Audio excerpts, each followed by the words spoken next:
Iglesia Pan de Vida para tu Corazón, Barrio Castilla en Bogotá, Colombia. Calle Octava bis A, número 7735, segundo piso. Sitio web www.pandevidaparatucorazon.com. Porque la palabra de Dios es viva y eficaz, y más cortante que toda espada de dos filos, y penetra hasta partir el alma y el espíritu, las coyunturas y los tuétanos, y discierne los pensamientos y las intenciones del corazón.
Biblias para desarrollar el sermón. Primera a los Corintios 6, 18, 20. Primera a los Corintios 6, 18, 20. El tema que vamos a desarrollar se llama Huyendo del pecado dentro de la serie de la santidad. Huyendo del pecado dentro de la serie de la santidad. El pasaje bíblico es Primera a los Corintios capítulo 6, versículos 18 al 20. Bueno, vamos a leer entonces la palabra de Dios. Primera a los Corintios 6, 18 al 20, el tema, huyendo del pecado, huyendo del pecado. Dice así la palabra de Dios. Huid de la fornicación. Cualquier otro pecado que el hombre cometa está fuera del cuerpo, mas el que fornica contra su propio cuerpo peca. ¿O ignoráis que vuestro cuerpo es templo del Espíritu Santo, el cual está en vosotros, el cual tenéis de Dios, y que no sois vuestros? Porque habéis sido comprados por precio.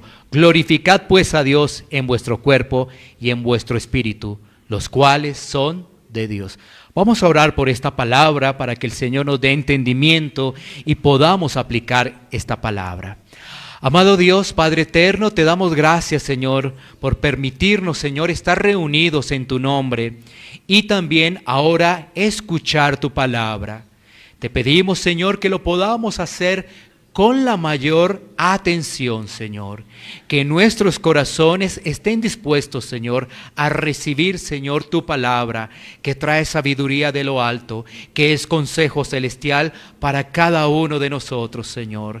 Que podamos atesorar este consejo, Señor. Que recibamos en tu palabra edificación, Señor. Pero también necesitamos recibir exhortación, Señor. Y también necesitamos, Señor, consolación, Señor. Que todo esto, Señor, lo podamos recibir, Señor. Estamos sedientos de tu palabra, Señor. Y yo te pido, Señor, que me permitas, Señor, con toda reverencia y temor, poder, Señor, exponer tu palabra, Señor, para que no me aparte, Señor, del texto bíblico, Señor. Ayúdame, Señor. Necesito de ti, Señor, que tu Santo Espíritu, Señor, nos ilumine. Gracias te damos, Señor. Hemos orado en los méritos de nuestro Señor y de nuestro Salvador. En Cristo Jesús. Amén. ¿Podemos sentarnos? Siempre será de alegría para nuestros corazones el poder compartir, el poderlos ver. Y por supuesto, después de varios meses, el no tener a la familia reunida, pues este es un momento de gozo, es un momento de alegría. Así que es gratificante para nosotros poder compartir con ustedes. Bueno, muy bien, vamos a concluir esta serie. Hemos estado desarrollando esta serie durante 11 domingos. Este es el tema número 12, es decir, 12 domingos se completan el día de hoy. Así que para las personas que no lo han visto, la invitación es para que puedan revisar en el canal de YouTube esta serie que es la santidad. ¿De qué estuvimos hablando? Y esto lo hacemos también por amor a los nuevos, para que ellos tengan un contexto de lo que hemos venido hablando en todos estos domingos. Claro, es muy difícil entrar en detalles por cuestiones de tiempo, pero vamos a hacer un muy pequeño resumen para entrar en materia en nuestro texto. Bueno, hemos hablado de la santidad y hemos hablado de que Dios es 3 veces santo. Y como tal, los hijos de Dios están llamados a reflejar precisamente la santidad de Dios. Pero esa santidad de Dios, para que nosotros la podamos tener, tiene que estar a través de la unión con Cristo. Nosotros no podemos ser santos si no nacemos de nuevo, si no estamos unidos a Cristo. Por eso Juan capítulo 15 nos da una muy buena ilustración, ¿no? Que nos dice quién es la vid verdadera, ¿no es cierto? Quién es el labrador, quiénes son los pámpanos. Así que ahí nos da una buena información. Entonces, ¿qué tenemos después de que nacemos de nuevo? De que estamos unidos a Cristo. Pues viene en nosotros una santificación que se ha denominado progresiva. Es una santificación progresiva. Y esa santificación se da en el creyente hasta cuando partamos de este mundo. ¿Sí? Vamos a explicarlo de esta forma. Cuando nacemos de nuevo, ya tenemos la santificación, ya somos santos. Cuando nacemos de nuevo, gloria a Dios. Porque la obra de salvación es única y exclusivamente de Dios. ¿Sí? Nosotros no podemos nacer por nuestras obras, por nuestros méritos. Solamente es la gracia y la misericordia de Dios, como lo hemos visto hoy en el salmista. Entonces, ya tenemos una santificación que la denominamos inicial. Pero ahora el trasegar del creyente tiene una santificación progresiva, que será hasta el día que parta de este mundo, porque después ya tendrá la santificación final, ya no tendrá nada de lucha con el pecado. Wow, eso quisiéramos, ¿no es cierto? Los que estamos acá. No quisiéramos tener ya esa lucha. Pero ¿sabes qué? Dios es bueno. Y nos ha dado medios de gracia para no estar solos en esa batalla. Sí, claro, porque cuando uno le hablan de esa lucha con el pecado, uno dice, hay unos días terribles. No sé si solamente eso me pasa a mí. Hay unos días terribles realmente. Pero viene la palabra y la palabra nos edifica y nos consuela porque nos ha dado unos medios. ¿Y cuáles son esos medios? Entonces hemos hablado de la palabra, es un medio individual. Hay medios individuales y hay medios corporativos. El medio corporativo es este que estamos teniendo, o sea, el venir a congregarnos es un método de crecimiento que nos ha dado el Señor. No sé si tú lo sabías o lo tenías presente. Si nos congregamos, estamos teniendo comunión los unos con los otros y estamos recibiendo instrucción bíblica. Eso nos da crecimiento. Pero también hay medios individuales, como cuáles, leer la palabra en casa. Entonces, ese es un medio individual para crecer, para tener fortaleza y luchar con el pecado. ¿Qué otro medio hemos hablado? La oración. O sea, la palabra y la oración es un matrimonio, no los podemos despegar. Palabra y oración, no los podemos despegar. Pero también el Señor nos ha entregado otros medios de gracia, como cuáles la mortificación del pecado, hacer morir las obras de la carne en nosotros. Tenemos que explicar lo siguiente, porque a veces uno se puede confundir. Cuando nosotros nacemos de nuevo, somos precisamente nuevas criaturas, nuevos en Cristo. Pero ¿cómo explicamos este tema de que nos ha quedado un remanente de pecado? ¿Cómo explicarlo? Pues, digamos bajo esta ilustración.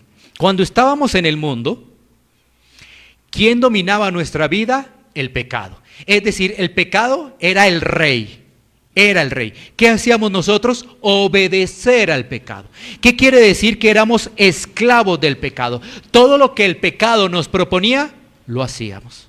Todo lo que el pecado nos decía que realizáramos, eso hacíamos. Pero, ¿qué pasó? Llegó Cristo. Y Cristo destrona a ese rey, porque ahora tenemos un rey, el Rey de Reyes, Cristo. Entonces, ha sido destronado el pecado. Pero entonces, ¿qué quiere hacer el pecado? Quiere volver a tomar su trono. Entonces, molesta por aquí, molesta por allá, vienen unos pensamientos, vienen unas actitudes que a veces uno tiene, vienen unas tentaciones y a veces, lamentablemente, ocurre lo desagradable, ¿no? Eso pasa. Pero entonces, tenemos los medios de gracia. ¿Cómo ha quedado ese remanente? Entonces, ya hablamos de la palabra, la oración, hablamos de mortificar el pecado, y hoy vamos a tener el último, que es huir del pecado, huir. ¿Sí? Una vez más. Entonces, medios de gracia, la palabra, la oración, mortificar el pecado y huir del pecado. Y hay medios individuales y hay medios corporativos. Los medios individuales, los que tú haces en casa, los medios corporativos, los que venimos acá a adorar al Señor. Bueno, muy bien. Entonces, ese ha sido un pequeño resumen precisamente de lo que hemos venido abordando en los últimos domingos. Ahora sí vamos al texto, pero antes de entrar de lleno al texto, vamos a mirar un poco el contexto para generar un panorama mucho más amplio de lo que está hablando el apóstol Pablo allí a la iglesia que se encuentra en Corinto. Bueno, entonces, ese contexto nos dice que la iglesia de Corinto era una iglesia que tenía problemas serios sobre la mundanalidad. Esa iglesia tenía problemas muy serios en ese tópico específicamente. ¿Y qué salía de esa mundanalidad? Salían deseos egoístas, inmorales y paganos. O sea, era una iglesia que estaba desordenada por esos deseos egoístas, inmorales y paganos. Bueno, ¿qué hace entonces el apóstol Pablo? ¿Cuál es el objetivo del apóstol Pablo al enviarles esta carta? Que ellos corrigieran por medio de las enseñanzas del apóstol Pablo, que hoy tenemos hoy en día la palabra, para corregir eso que se estaba haciendo deficiente. También el objetivo de la carta era el siguiente, también tenía otro objetivo: que los cristianos fieles rompieran la comunión con aquellos desordenados y con aquellos que no cambiaban y seguían con ese tipo de prácticas. ¿Sí? Mira el contexto para que se entienda muy bien. ¿Qué ocurre en ese pueblo o en esa ciudad? Era una ciudad donde, por ejemplo, la prostitución era a flor de piel, donde el desorden sexual estaba en primer orden del día. Y eso también se estaba viendo en la iglesia. Y el apóstol Pablo está diciendo, bueno, hay que corregir, pero hay algunos que no lo hacen. Entonces, esos que no lo hacen, el llamado era claro del apóstol Pablo a romper la comunión con esas personas desobedientes que seguían inclinados a esos pecados, a esas prácticas y a mirar al mundo. Ahí está el propósito entonces de la carta. Bueno, ahora miremos un contexto más inmediato. Hemos visto como un contexto general, ahora miremos un contexto más inmediato. El capítulo 6, por ejemplo, en sus primeros versículos, específicamente, no tanto los primeros, sino desde el versículo 2 en adelante, ¿qué estamos viendo allí? Que el apóstol Pablo le señala a su audiencia el deber que tiene todo creyente de santificar su cuerpo. Es que se podría pensar que solamente con el espíritu santificado, solamente lo interno santificado, ya no habría problema con el cuerpo. Los de Corintio tenían muchos argumentos para seguir en sus pecados, lamentablemente. Entonces, ¿qué hace allí el apóstol Pablo en 1 Corintios 6:12 en adelante? Es decirles allí a su audiencia que como creyentes, que como hijos de Dios, deben también santificar su cuerpo. Deben también hacerlo. Y al no entender el tema de la libertad en Cristo, porque mira lo que dice 1 Corintios 6:12, dice, todas las cosas me son lícitas, mas no todas convienen. Si ves, ahí está la libertad en Cristo, la libertad que tiene un hijo de Dios. Pero ¿cómo lo malinterpretaban aquellos que se dejan seducir fácilmente por el mundo? Puedo hacer yo lo que quiera. Ya Cristo me salvó, yo ya tengo a Cristo, yo puedo seguir en las cosas del mundo, no tengo problema. Entonces Pablo está haciendo allí una clara advertencia de que un hijo de Dios no puede seguir esclavo del pecado. Tiene libertad en Cristo. Es que hay que entender la libertad en Cristo, es para ser imagen de Cristo. Es para ser discípulo de Cristo y no la libertad que uno piensa decir, ahora sí puedo hacer lo que yo quiera. No, porque eso era lo que se pensaba antes. Antes uno decía, yo sí hago lo que se me antoje. Hay que hacer esto, hay que hacer lo otro. Me invitan a una fiesta, un trago por acá, una mujer por acá, otra chica por acá, no hay ningún problema. Eso fue lo que se me antojó. No, ahora es diferente. Entonces, el apóstol Pablo quiere también clarificar lo que es la libertad en Cristo. Mientras que los de Corintio veían como una oportunidad ¿para qué? Para seguir pecando. Mira el problema de no entender bien la gracia. Es que la gracia es algo tan hermoso, pero cuando se malinterpreta, ¿en qué va a quedar? En un libertinaje. ¿En qué va a quedar? En pecado. ¿En qué va a quedar? En una vida completamente confundida la persona. Así que hay que meditar realmente en la gracia. Hemos sido ahora libres de la esclavitud del pecado para seguir en lo mismo. Entonces, ¿no nos ha libertado el Señor? Bueno, Pablo dice que todas las cosas son lícitas, pero no todas convienen, dando a entender que un creyente ya no tiene por qué obedecer al pecado, ya no tiene por qué obedecerlo, ya el pecado no lo puede dominar, ya no, porque ahora tiene al Espíritu Santo. Y hace referencia a la palabra fornicación. Mira esta palabra. La palabra fornicación en el griego es porneia. Eso es en el griego, en el idioma original, porneia. Y cuando estamos hablando de fornicación, inmediatamente la gente piensa relaciones sexuales sin haberse casado. ¿Cierto? Pero resulta que porneia es mucho más que eso. Este también es un punto muy importante para comprender. Siempre hemos analizado ese tema de la fornicación así, pero porneia, ¿qué significa? Toda impureza sexual. Porneia significa impureza sexual. Así que ahí está el adulterio, el homosexualismo, la pornografía, las relaciones sexuales antes del matrimonio, la masturbación, todo eso hace parte de porneia, todo eso. ¿Sí ves? No es solamente relaciones sexuales antes del matrimonio, no es solamente eso.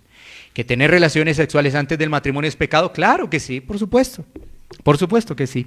Bueno, entonces, miremos ahora hacia el texto, ¿sí? Ya hemos mirado un contexto general, un contexto más específico, ahora sí, dediquémonos al texto para mirar el imperativo. Huid, eso es un imperativo. ¿Qué es un imperativo? Un mandato, una orden. Huid, ¿sí? Eso es un imperativo. Huid. Mira que versículo 18, 1 Corintios 6, 18 dice, huid de la fornicación. Concentrémonos un poquitico allí en esa palabra huid y de la fornicación, ¿no? Entonces esa es la primera parte de ese versículo 18. ¿Qué significa huir? Significa evitar, escapar, alejarse, apartarse. Eso es lo que significa huir.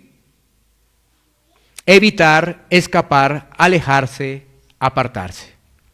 Ahora, sabemos que nosotros tenemos una lucha con el pecado. Todos nosotros tenemos una lucha con el pecado.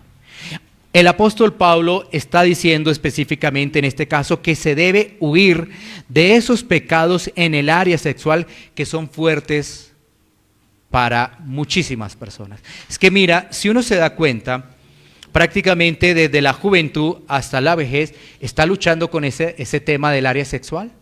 O sea que son largos años. Eso no es una cuestión de un mes, 2 meses, 6 meses, un año, no. Prácticamente desde la juventud hasta siendo uno mayor, está luchando frente a esa área sexual.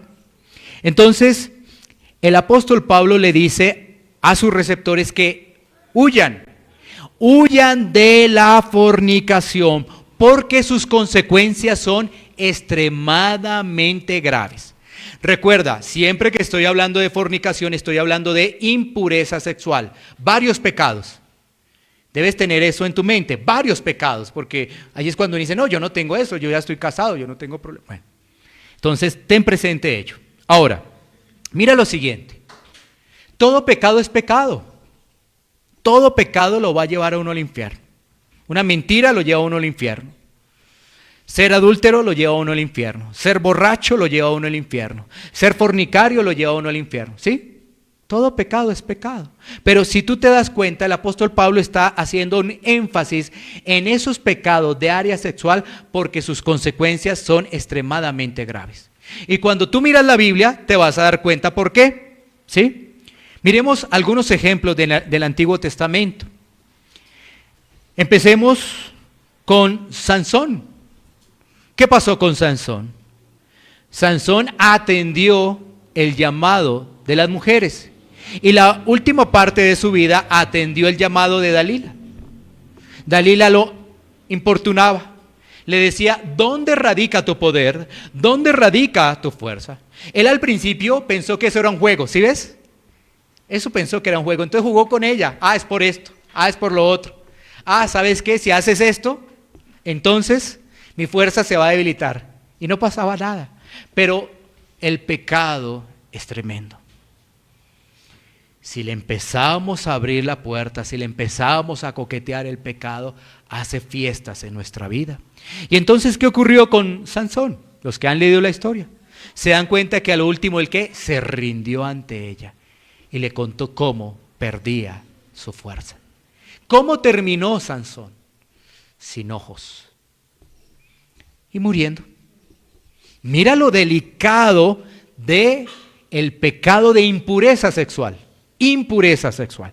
Miremos otro caso, el rey David. ¿Sí? Vamos a mirar algunos casos específicos. ¿Qué pasó con el rey David?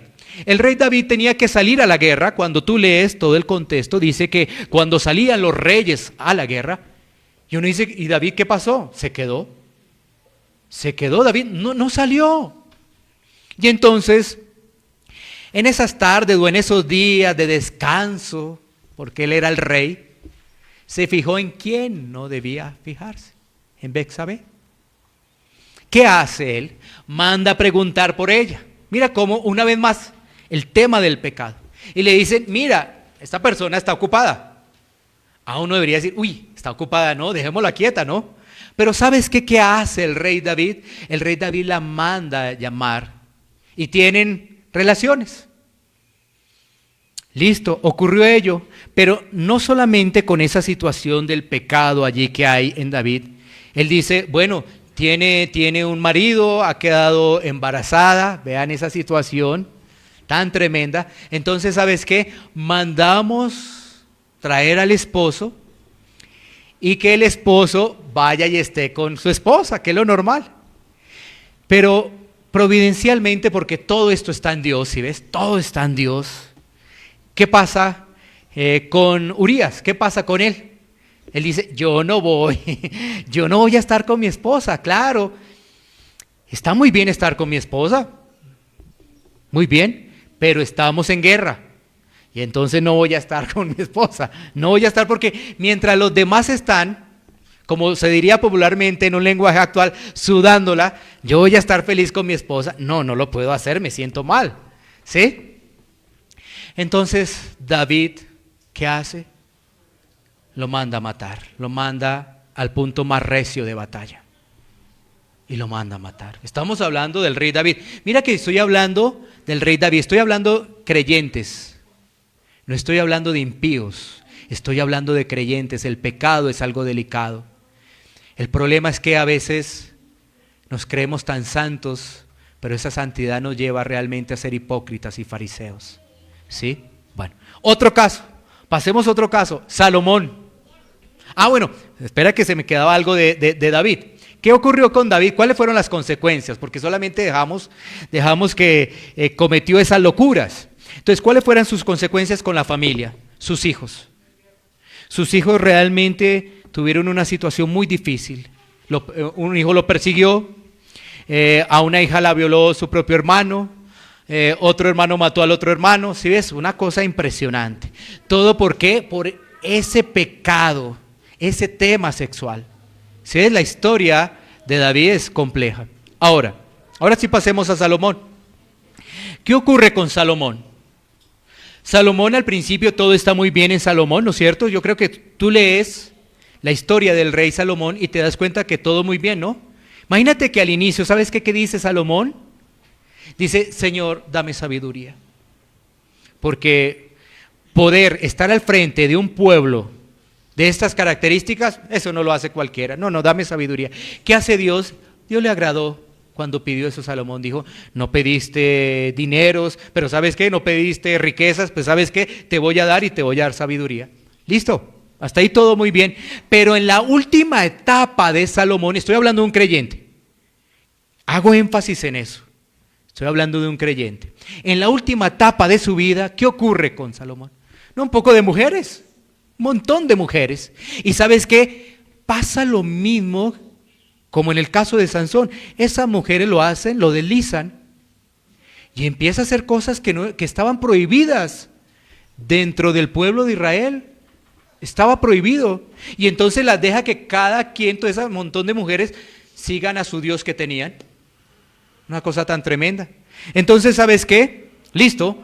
Por amor a David, por amor a Salomón, el reino no se divide, pero apenas viene el hijo de Salomón, Dios dije, hasta aquí llegó, vamos a dividir este reino. Llega Roboán y dividimos este reino. Entonces mira las consecuencias, la inmoralidad sexual en que terminó división del reino. Mira esto tan delicado, el reino se dividió. Todo esto es para decirte lo que está argumentando el apóstol Pablo en el texto en el cual estamos meditando y estudiando. ¿Sí? Volvamos ahora hacia el texto.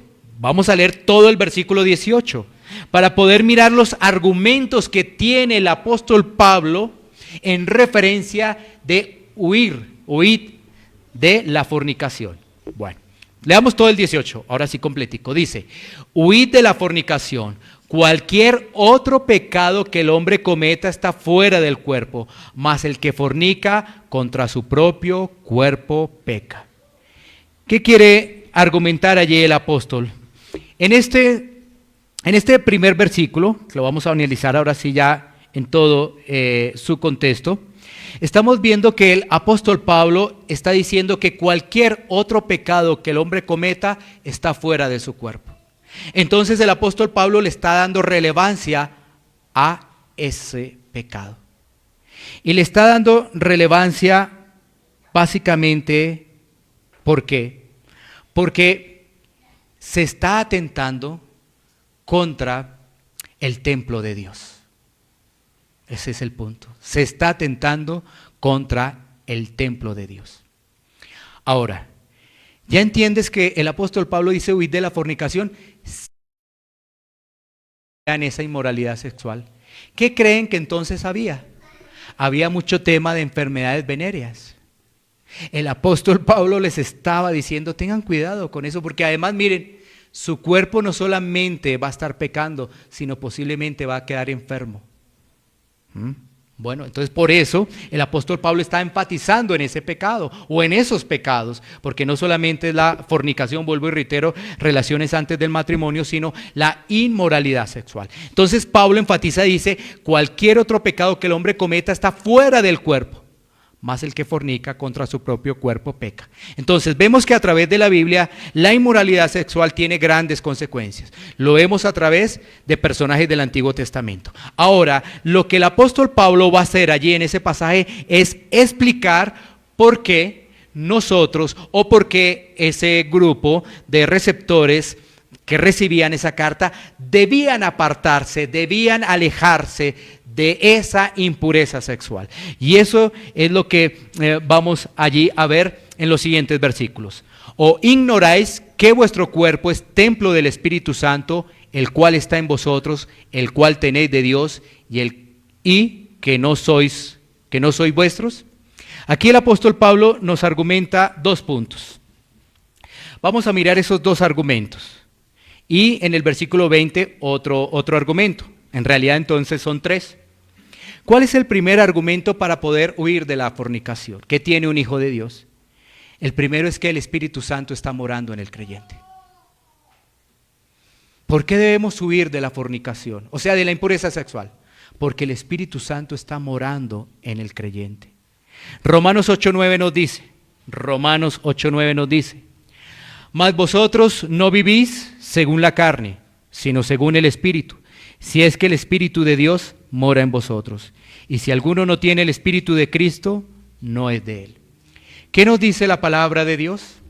Que si realmente somos creyentes, vamos a poder huir o vamos a poder luchar frente a ese tema de la impureza sexual.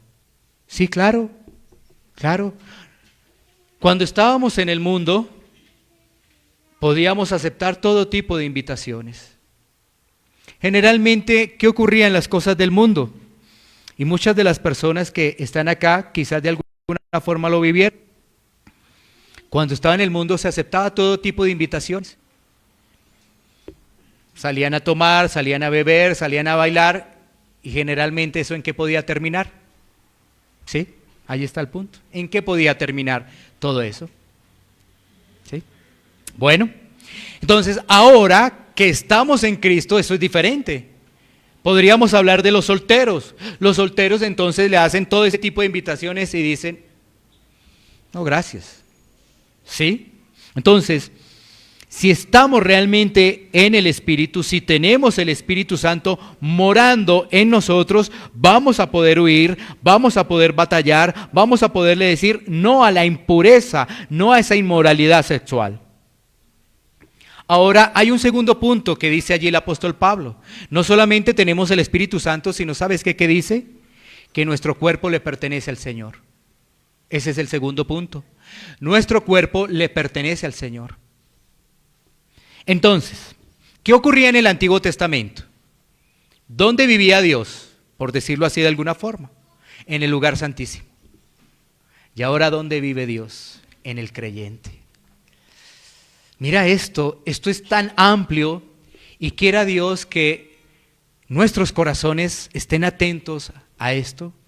Porque, mira, una vez más, en el Antiguo Testamento, para que una persona se pudiera acercar al lugar santísimo, eso era imposible.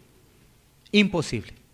Porque el único que lo podía hacer era el sumo sacerdote una vez al año. ¿Sí te das cuenta? Mira las implicaciones que esto trae.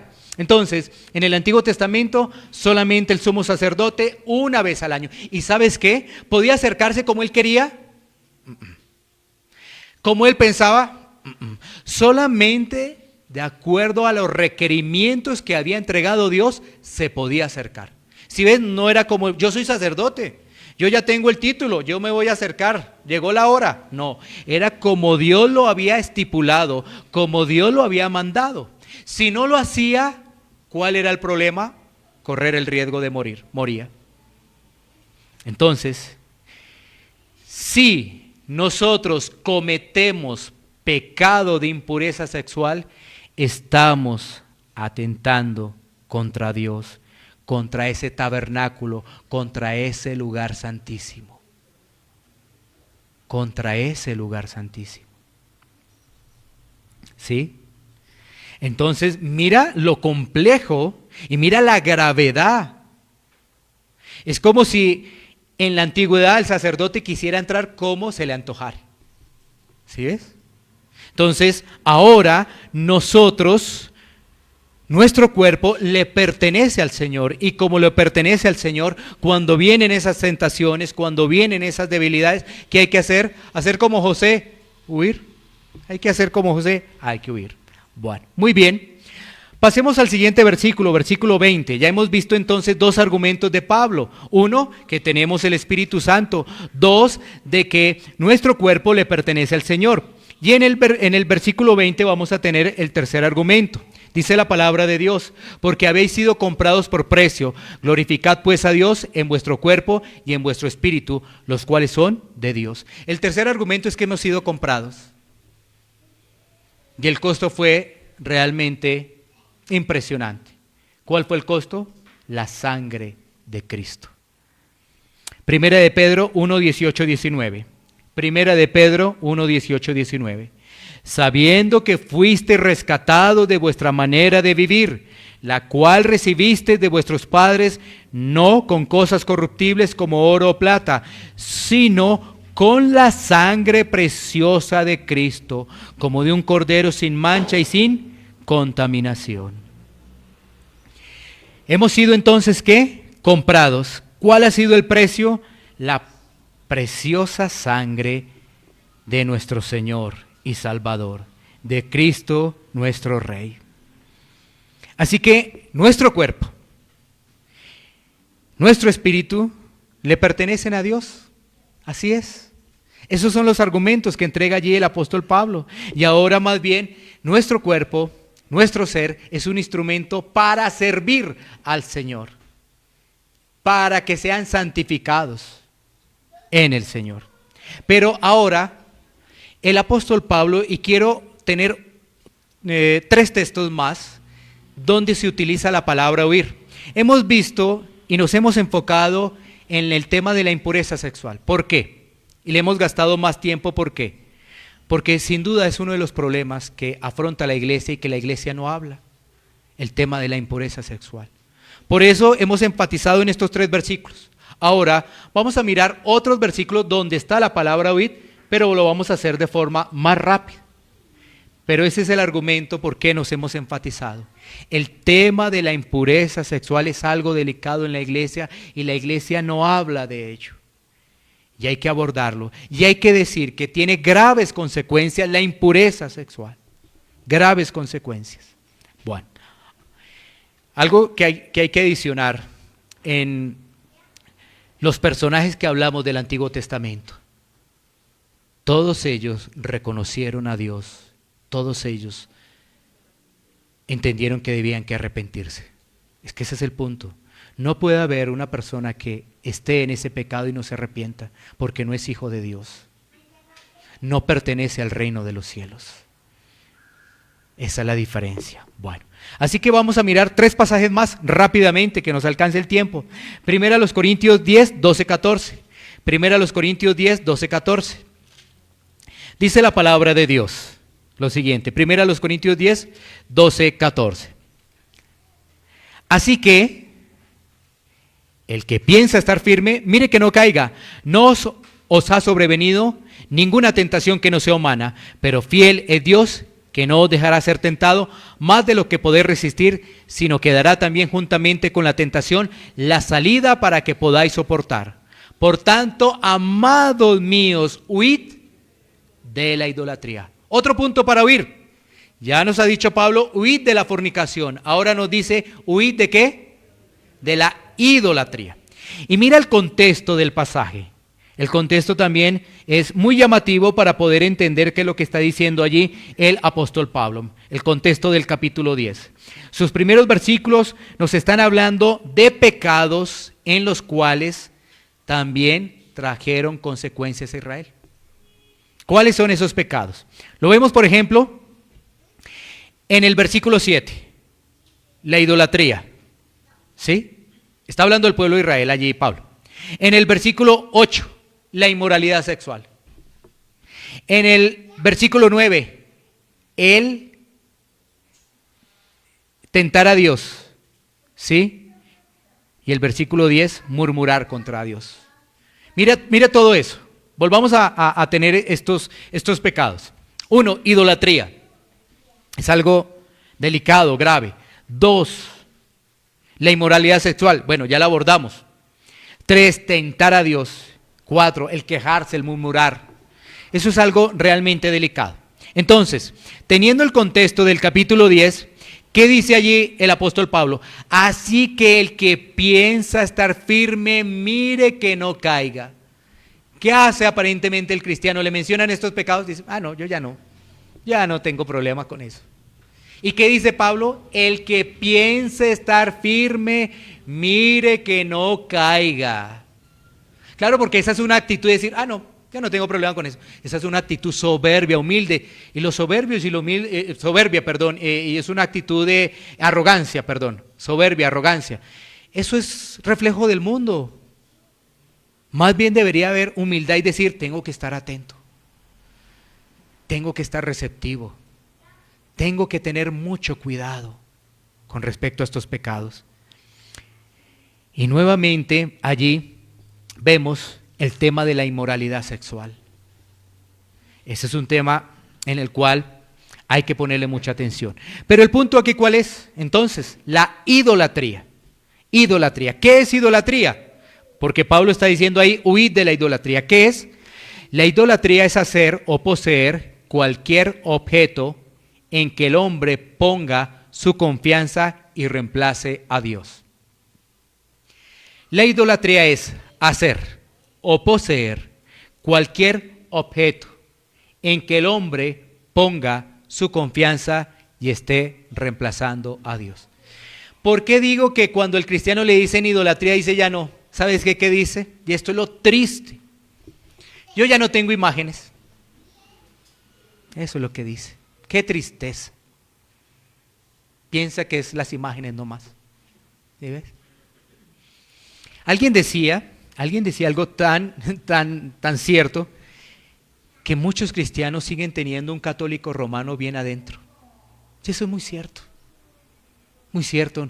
No se han separado del catolicismo romano, porque piensan que solamente es imágenes. ¿Y sabes qué? Vuelvo a reiterarles la definición. Es hacer o poseer cualquier objeto en que el hombre ponga su confianza y reemplace a Dios. Entonces, por ejemplo, ¿qué puede ser idolatría? Idolatría puede ser dinero, idolatría al dinero. ¿Qué puede ser idolatría? Bienes materiales. Yo idolatro mi casa, idolatro mi carro, idolatro mi celular. ¿Sí? Todo eso puede ser idolatría. Idolatría puede ser el hombre. ¿Qué ha pasado en Latinoamérica, en muchos sitios, que cambiaron de tener como referencia el Papa para tener ahora como referencia a un pastor e idolatrarlo? Por eso apóstoles, profetas, todas esas cosas que hay hoy en día. ¿Sí ves cómo cambió la idolatría? Cambió ahora por personas, ya no es una estatua o algo así que haya hecho de manos el hombre, ¿no? Una figura que haya hecho el hombre, no, ya no es eso. Entonces, mira que es tan sutil que fácilmente el que asiste a una iglesia evangélica dice, yo hice idolatría si no lo tengo. Y cuando nos damos cuenta cómo idolatra sus bienes, cuidadito le tocan sus bienes. Cuidadito le dicen algo de eso porque inmediatamente se pone furioso. Entonces, ahí tenemos ese tema de la idolatría, huid de la idolatría. Pasemos a otro pasaje de huid. 1 Timoteo 6, 9, 11. 1 Timoteo 6, 9, 11. Dice, porque los que quieren enriquecerse caen en tentación y lazo, y en muchas codicias necias y dañosas que hunden a los hombres en destrucción y perdición. Porque raíz de todos los males es el amor al dinero, el cual codiciando algunos se extraviaron de la fe y fueron traspasados de muchos dolores.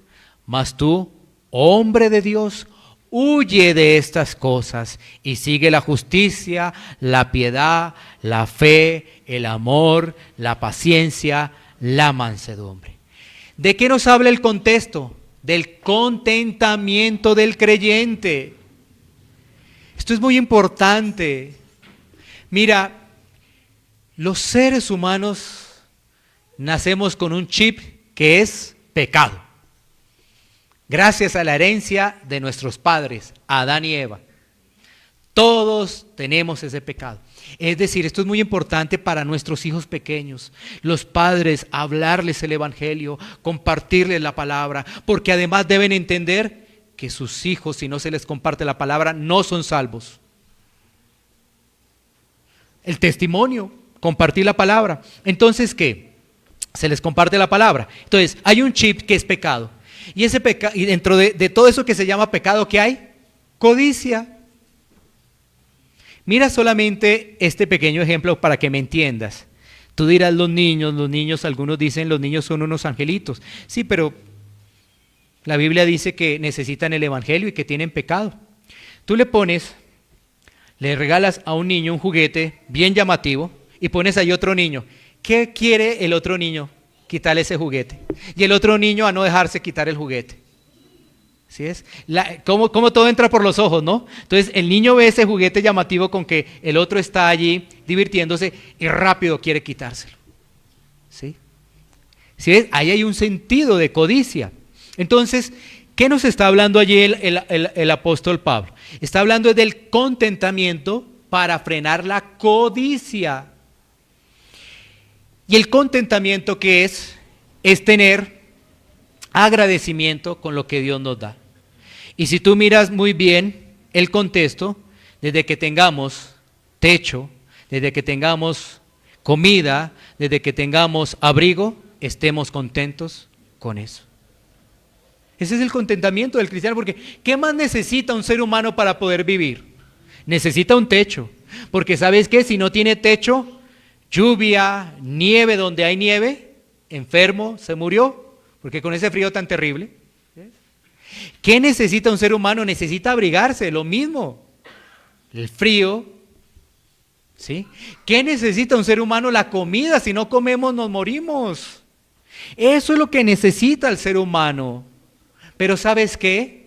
Nos enfocamos en tantas cosas y allí el apóstol Pablo dice que hay un problema, porque los que piensan así caen en tentación y lazo. Y en muchas codicias necias. ¿Y en qué terminan? En apostasía. Esos supuestos cristianos que solamente están mirando el dinero, mirando cómo enriquecerse, aún esas iglesias que miran solamente en cómo enriquecerse, ¿en qué terminan? En apostasía, lo dice la palabra. Ahora, que Dios nos guarde, que Dios nos cuide de ello, porque vuelvo y reitero, el que mire que está firme, ¿sí? O el que piense que está firme, mire que no caiga.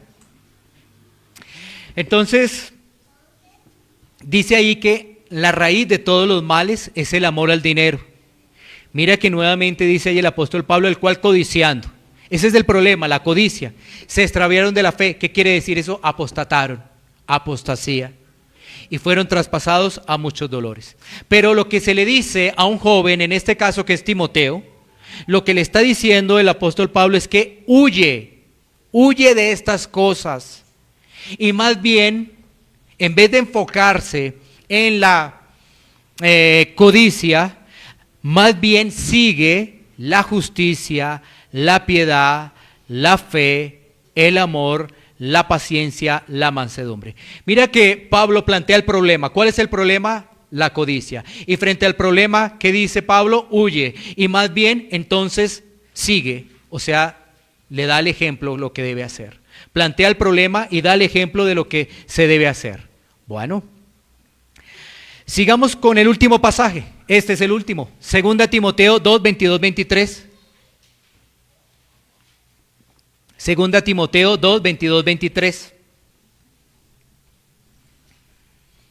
Dice allí el apóstol Pablo, huye también de las pasiones juveniles y sigue la justicia, la fe, el amor y la paz con los que de corazón limpio invocan al Señor, pero desecha las cuestiones necias e insensatas, sabiendo que engendran contiendas. Nuevamente Pablo le dice a Timoteo, Timoteo allí es joven, le está diciendo, huye de las pasiones juveniles. Y cuando nosotros nos enfocamos en las pasiones juveniles, las podemos mirar en lo siguiente. ¿Cuáles son esas pasiones juveniles? Promoción de su vida, una promoción personal de su vida, un espíritu rebelde, un espíritu que todo lo argumenta y no se sujeta, un deseo por riquezas, un deseo de poder, un deseo también de la lujuria y de los celos. Esas son esas pasiones juveniles. Promoción personal, el yo por todo lado, ese espíritu rebelde que contiende, que argumenta todo, que dice no es que yo me las sé todas, es que esto no es así, es que esto tiene que ser bajo estas características. Esa persona todo lo argumenta, no se sujeta. Tiene también ese deseo de riquezas, de poder, lujuria, celos. ¿Todo eso a qué conlleva? A una decadencia espiritual. Y Pablo una vez más se enfoca en que se debe seguir la justicia, el amor, la paz. Y un verdadero creyente camina bajo esos parámetros. Entonces, hemos tenido, el apóstol Pablo ha dicho, huid de la fornicación, huid de la idolatría, huid de la codicia, de ese amor al dinero, huid de las pasiones juveniles. Ahora, ¿qué tenemos en la parte aplicativa, que es la parte final? ¿Qué tenemos en esa parte aplicativa? El apóstol Pablo ha nombrado una serie de pecados. Tenemos que huir de esos pecados. Porque no podría ser posible que alguien dijera, no, yo estoy libre de eso, cuando realmente no lo es. Hemos nombrado varios pecados. Entonces, ¿qué tenemos que hacer? Tenemos que huir. Por ejemplo, José huyó. Cuando tú lees la historia de José, te vas a dar cuenta que José fue providencialmente llevado por Dios a la casa de Potifar. Allí empezó a servir y se ganó la confianza, pero él entendió cuál era su papel, siempre lo entendió. Y cuando también lo presionó, la esposa de Potifar dijo, ¿cómo voy a hacer esto? ¿Cómo voy a pecar contra Dios? Él no dijo, ay, qué embarrada contra Potifar, me ha dado toda esa confianza, me ha dado todo, ¿sí? No, él dijo, ¿cómo voy a pecar? ¿Cómo voy a hacer esto contra Dios? Él lo entendió claramente. ¿Y sabes qué hacía la esposa de Potifar? Cada vez más los presionaba, ¿sí ves? Como el tema de Sansón, presión. Y entonces, cuando se sintió acorralado, cuando se sintió que ya estaba en una situación difícil, ¿qué hizo? ¿Huyó? ¿Cómo será que hasta la esposa de Potifar le quedó ahí la ropa? ¿Sí? Entonces, ¿cómo será la situación en que estaba? Él huyó.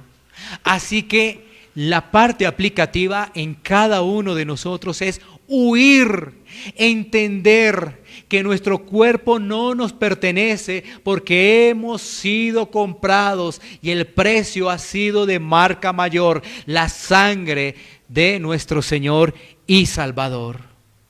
El pecado puede estar a la puerta, pero nosotros tenemos que huir. Y para poder huir tenemos que estar fortalecidos ¿en qué? En la palabra, en la oración, en la comunión con los hermanos, para poder crecer en la piedad, el amor, la fe, la paciencia y la mansedumbre. ¿Cómo nosotros vamos a estar disponibles para huir o aún para batallar, para mortificar la carne? Pues profundizando en el estudio de la palabra, en la oración y en la comunión. Así vamos a crecer entonces en la piedad, el amor, la fe, la paciencia, la mansedumbre. Cuando hablamos de piedad, estamos hablando de una persona que es obediente a Dios. Eso, cuando estamos hablando de piedad, estamos hablando de rectitud ante Dios. Cuando estamos hablando de amor, es representar fielmente a nuestro Salvador. Cuando estamos hablando de esa fe, es que esa fe pueda crecer. ¿Para qué? Para hacerle frente a las pruebas que vienen. Cuando estamos hablando de paciencia, es poder entender que necesitamos la paciencia, porque eso nos va a hacer también crecer. Y vamos también a aceptar los momentos dolorosos de la vida. Porque el solo hecho de decir que soy cristiano, que somos cristianos, no nos evita momentos dolorosos en este mundo. Entonces, ¿qué necesitamos allí? Paciencia. Porque si no tenemos paciencia, ¿a quién vamos a culpar? A los demás y a Dios. La culpa es de los demás y a Dios. Y no vamos a reflexionar qué es lo que nosotros no hemos hecho bien. Y cuando se habla de mansedumbre, es precisamente reflejar cada día más ese carácter. El carácter de que debemos tener de amabilidad, de atención, como representantes de Dios. Sí, recordemos que nuestro Señor mostró mansedumbre. Y esa mansedumbre era ¿qué? Era tener disposición para hablarle a los demás del reino de los cielos. Así que debemos trabajar en esas áreas, ¿no? En la piedad, en el amor, la fe, la paciencia y la mansedumbre. Cuando concluimos esta serie de 12 prédicas, tenemos que tener claro la santidad de Dios, 3 veces santo. Tenemos que tener claro que una persona que no esté en santificación progresiva no está en el reino de los cielos. Tenemos que tener claro que si toda esta serie que tú has meditado, escuchado, has vuelto a retomar, has mirado los pasajes, te han llevado a entender que no haces parte del reino de los cielos, es para que tú clames a Cristo en arrepentimiento y fe y le pidas perdón. Porque vuelvo y reitero, no puede haber un creyente que no esté en santificación progresiva, porque tiene su tropiezo, sí lo tiene, pero se arrepiente de su pecado, se arrepiente de lo que hizo. Entonces, eso nos debe quedar muy claro. Para el que no es hijo, el llamado al arrepentimiento, y para que aquel que es hijo, tiene que mirar cómo está creciendo en esa santificación. Porque si tú dices que llevas 10 años como cristiano y no miras lo que has cambiado, nada. Ahora, tan fácil decirle a una persona a otra, sí, yo soy cristiano, ¿por qué? Porque dejé de tomar. Tan fácil que es decir eso, ¿no? Estamos mirando de cambios no solamente externos, sino internos. ¿Cómo está tu carácter? Ah, no, en eso sí como que casi no he cambiado. Ah, bueno. ¿Sí ves? Es tan fácil decir, no, ¿por qué eres? No, antes estaban las drogas. Antes era mujeriego. No, ahora estoy solamente con mi esposa. No. Ese es el mal ejemplo y las malas respuestas de una persona que dice que es cristiano.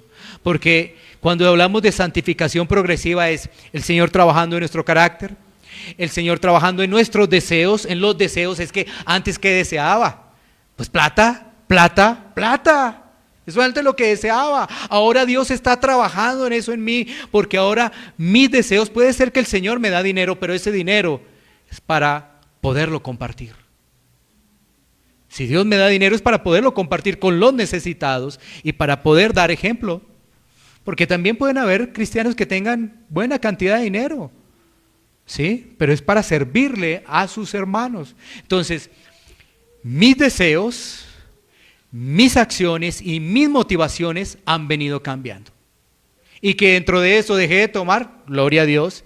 Que dentro de eso dejé de ser mujeriego, gloria a Dios. Que dentro de eso estoy dejando el chisme. Bueno, sí, estoy hablando tanto de hombres y mujeres, sí, porque es que solamente pensar en los hombres, dejé el chisme.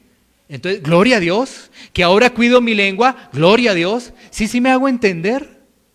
Porque ¿de qué sirve uno decir, ahora yo dejé el trago? Bueno, puede ser para hombres y para mujeres, pero el chisme sigue a flor de piel. ¿De qué sirve eso? Si eso no se mortifica, si de eso no se huye. Entonces, ¿cuál es el cambio? El cambio apenas es exterior, no es interior. Dios no ha llegado a renovar esa vida, a lavar esa vida. Y lo que puede hacer esa persona es decir, oye, pero de pronto yo ya le he pedido a Dios. Es que quizás todavía no te ha dolido el pecado. Porque una de las formas como tú te empiezas a dar cuenta que Dios está haciendo algo en tu vida es cuando te duele el pecado. Y en todas sus manifestaciones, ¿no? Todas sus manifestaciones. Murmuración, idolatría, impureza sexual, en todas sus manifestaciones, no en una sola, en todas sus manifestaciones. Cuando empieza a doler el pecado, dice, como que ahora sí hay algo diferente en mi vida. Porque puede ser que alguno de los que esté acá ya haya pensado que haya nacido nuevo, o haya pensado que Dios no le escucha y que le ha pedido a Dios que nazca de nuevo. Pero necesita entender esa persona el tema del pecado, lo que produce el pecado, el dolor del pecado, la situación que me mantiene si no soy hijo, enemigo de Dios, enemistad con Dios, ira de Dios sobre mí. ¿Sí? Bueno, así que como culminamos esta serie, vamos a pedirle al Señor que sea el Señor trabajando en nuestras vidas, que sea el Señor ayudándonos en la mortificación del pecado. Hemos entendido que Dios está en la santificación progresiva, pero es mi deber actuar. Es mi deber actuar. Yo soy el que tengo que leer la Biblia. Yo soy el que tengo que correr cuando viene el pecado. No Dios tiene que leer la Biblia. No Dios tiene que orar. Yo soy el que tengo que orar.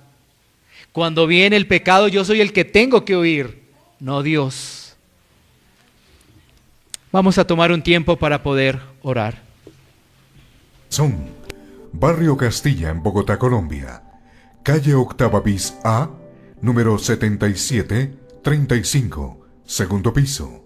Sitio web www.pandevidaparatucorazon.com. Porque la palabra de Dios es viva y eficaz, y más cortante que toda espada de dos filos, y penetra hasta partir el alma y el espíritu, las coyunturas y los tuétanos, y discierne los pensamientos y las intenciones del corazón.